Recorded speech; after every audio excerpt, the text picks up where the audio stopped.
I just want everyone to know that there's 3 things that I love in this world the most: my family, my girlfriend, and black people. I love black people, what can I say? They make good music, they make good shoes, they're good actors. Some of my favorite athletes in the world are black. But one thing that bothers me every time I see a movie about black people that gets mainstream attention is that it's always about slavery. So in this video, I'm going to be discussing movies about black people and other minorities that are not about slavery. Do the Right Thing has the inner workings of a trashy genre movie, but is probably one of the greatest movies I've ever seen. It's about a neighborhood block with an ensemble of characters from different races, like pizza sucking Martin Scorsese movies, spaghetti bending Italians, gold teeth, gold chain wearing 6'5" glizzy wielding blacks, slanty eye no English speaking coronavirus Asians, border hopping greasy hair Menuda Mirara Puerto Ricans, armband wearing coin picking bagel and locks, benign breath Jews. Hold up!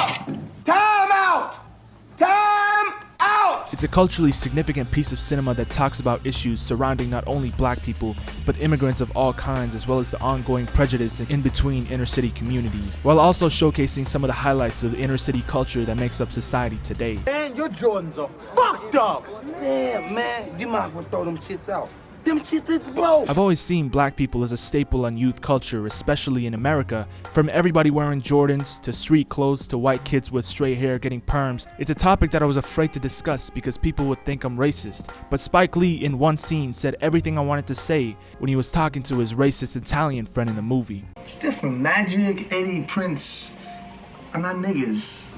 I mean, they're not black. I mean, let me explain myself. They're not really black. Do the Right Thing showcases racial tensions not only between blacks and whites, but with every race in America. This country is a metropolitan of different cultures and people, and even though they're all discriminated against to an extent, they fail to come together in harmony. There is too much hate amongst each other, which leads to my next movie. Jusqu'ici tout va bien.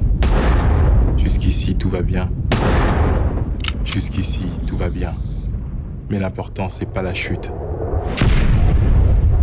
C'est l'atterrissage. Haine is a French movie from 1995 about minorities in the ghetto suburbs of Paris. It's not really just about black people, but rather a combination of the most segregated races in contemporary French society, which is incredibly xenophobic and racist. It follows a Jew, an Arab, and an African, pissed off as one of the kids in their neighborhood gets beat to a pulp by racist cops. And the movie is a ticking time bomb at what the ghettos of Paris is really like for minorities under political turmoil. Our characters are afterthoughts in the world they live in, completely insignificant and irrelevant in their grand scheme. Yeah, they're young thugs now, but what future do they really have when they get older? They're not basketball players or rappers, so what prospects do they really have, other than flail around guns and talking to themselves in the mirror? C'est à moi que tu parles, là. Oh, c'est à moi que tu parles.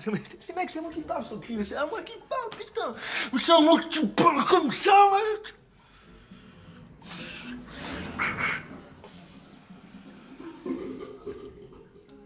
To me, this is a movie that isn't just about the 3 main characters, but about the society that they live in, that continue to produce these kids with nowhere to go once they grow up. Kids who are taught to be afraid of the police and the world in what seems like an endless cycle of the same thing happening over and over and over again. This movie was actually inspired by an event that happened in Paris where a black teen named Makume Mbuale was shot in the head point blank by a police officer.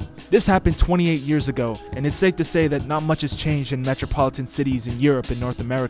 Haine simply translates to hate, and to me, it represents a cycle of hatred that will never be broken in our lifetime. A cycle of hatred that is deeply rooted in colonialist ideals that will be passed on from one generation to another.